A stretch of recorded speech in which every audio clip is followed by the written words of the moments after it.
Hello, everybody. This is Pastor Willie, and this is the encouraging word for today. We all need confirmation at times in our lives. We need some kind of assurance that we are on the right path, that we're going in the right direction. It's just like when you're driving your car and you're going somewhere. Maybe you ask someone, is this the I turn here or I turn here? You get confirmation. Yes, this is where you turn. So here's the situation. God calls us.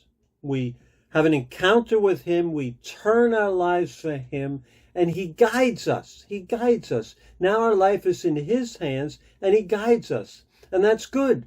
And at times he calls us to do something. Maybe a ministry, maybe a move in our life, maybe start a business, some kind of call that we feel is from God. And God does do that.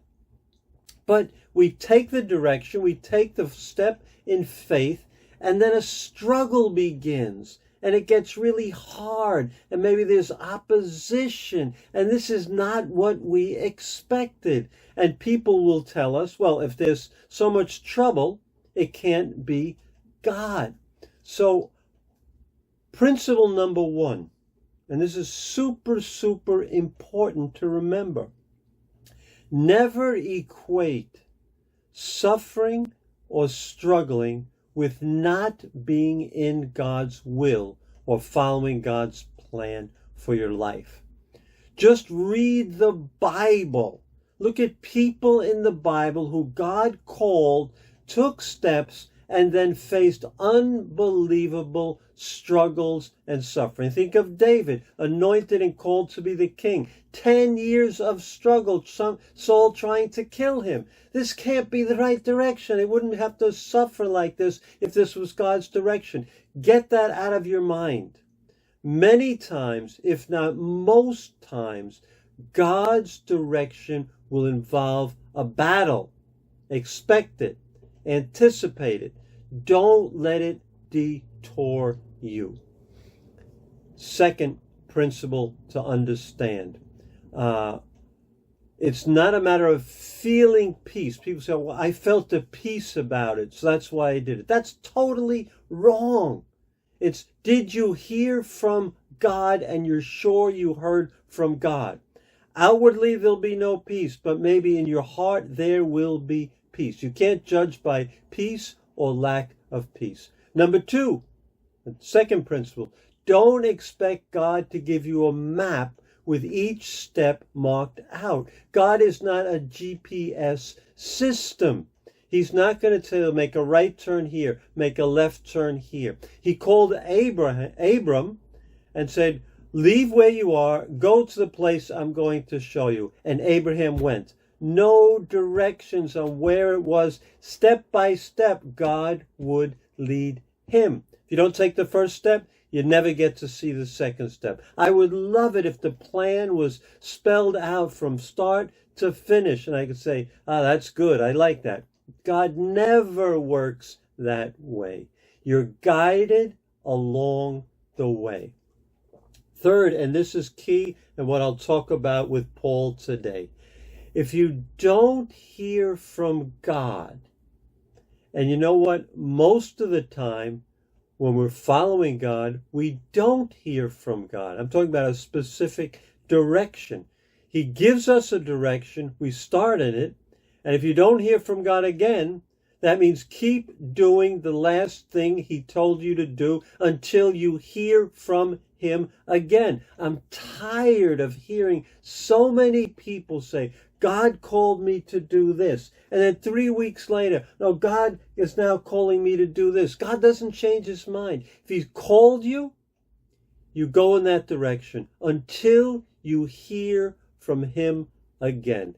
Read the story of Abraham. How many times did he hear from God in his whole life? I think he lived like 80 years serving God. Not that many times. So if you don't hear from God, do the last thing he told you to do until you hear from him again. And the last thing I'll mention is that there are other voices. Satan will try to detour you.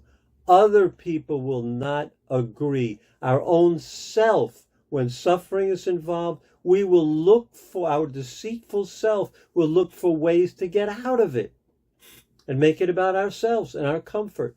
So be aware of the other voices and discern what God's voice is. God knows how to speak to you. And if you're not clear that he's speaking to you, he hasn't spoken to you. So we're going to look at Paul as an example. Paul on the road to Damascus had an encounter with God, turned his life completely around. Then God called him to be his witness. And part of that call was, you will testify before the Gentiles and their kings. Now, if I was Paul, I would be thinking, well, I'm going to testify to the kings. That sounds really good. I'm going to get to have lunch with the kings, and maybe at an expensive restaurant, go to banquets with them, and I'm going to be living a high-class life, a comfortable life. I'm going to be traveling in high circles. I better go and upgrade my wardrobe. I better buy a gold chariot. I better get all this because I'm going to testify to kings. I'm sure Paul wasn't thinking that, but that's what I would think. So he goes, and immediately he faces opposition, but also a lot of success in spreading the gospel. The two seem to go together: opposition, struggle, and success. And it's a real daily battle, but he's in God's will. And then he gets arrested in Jerusalem, and there's a mob trying to tear him apart in the temple. And the soldiers have to rescue him. They have to actually carry him over their heads to get him out of there. This will be torn limb from limb. And Paul maybe was thinking, am I really on the right path? This looks like the story's going to end. And this is not the story God gave me. I would think that. It's normal to think that. Listen to Acts 23, verse 11. The following night, the Lord stood near Paul and said, "Take courage. As you have testified about me in Jerusalem, so you must also testify in Rome." God confirms his call on Paul's life. The Lord himself stood next to Paul. In the midst of his suffering, Jesus was present, standing there. I think about the fiery furnace in the book of Daniel. There were 3 people thrown in, but the 4th was Jesus Christ in the fire. Jesus is now in the place of suffering with Paul. And what does he do? He confirms his call on Paul's life. Listen, God will always confirm his call to you when you really need it. And he knows when you really need it. When you don't need it, he won't confirm it. But when you're at that place where things have reached the limit of your understanding, the limit of your ability to endure, Jesus, who is so gentle and compassionate and loving, will come and confirm your call. And he says, as you've testified about me here in Jerusalem, you will testify about me in Rome. And you know who lives in Rome? You got it. Caesar, the King of Kings. So just a quick recap. It's not an easy road. Don't use that to judge where God is leading you. There's no map. It's a walk of faith. If you don't hear, do the last thing God told you, but don't quit. And finally, God will confirm his call when you need it, when he knows you need it. If there's no confirmation, go back to number 3.